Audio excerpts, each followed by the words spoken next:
That fight was way more competitive than any of us thought it would be. Respect to Khalil Rountree. I did not think he had it in him. That dude's a dog. He dropped Alex in the second round. Nobody expected that to happen as well. It was crazy to see how much success he had. He stayed very basic, very rudimentary in what he was doing in the game plan.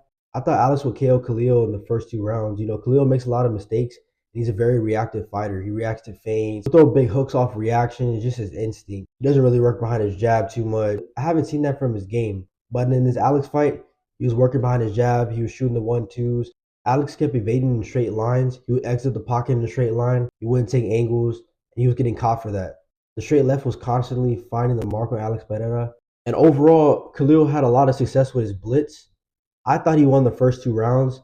But in between those first two rounds, Alex was investing to Khalil's lead leg. He's very heavy on the front foot, and Alex was making him pay for that, chopping out the calf with his lead leg kick. In the third round, that's what Alex started picking up. He was landing a beautiful, crisp jab on Khalil, busted up his eye, busted up his nose, and I think that ultimately affected the fight. He was continuously investing to the calf, landing that jab, and Khalil started evading using his high guard. Alex was landing a lot of overhands around the guard.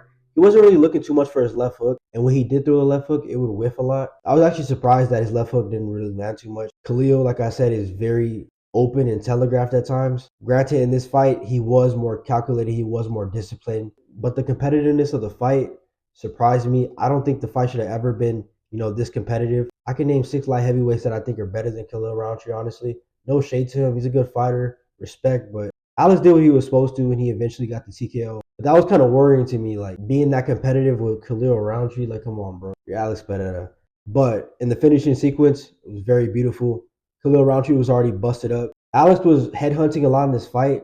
So in that last sequence, he actually digged to the body. He ripped like 2 or 3 hooks to the body and then landed some shots on the guard. And he was able to score a TKO on Rountree. It was actually an accumulation KO. I thought, Alex Pereira would get another infamous flatline KO, but he had to dig deep for this one. This was a tough fight. Respect to Khalil Rountree.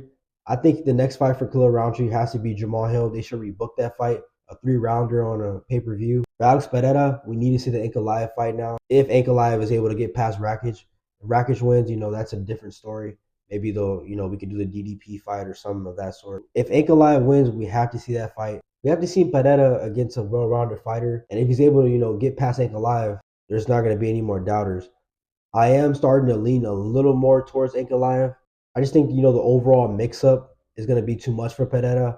But then again, Ankalaev is a control fighter. He's not going to submit Alex Pereira. So Alex has 5 rounds to find the KO. So it was a close fight, but I'm leaning Ankalaev's way.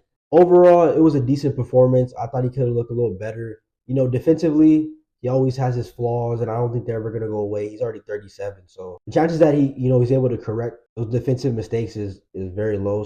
He got the KO. He did what he was supposed to. And that just shows us right there that, we can predict fights. We can say, oh, this dude's going to dominate him. And, the other guy actually does better than we expect. And that's MMA for you, honestly.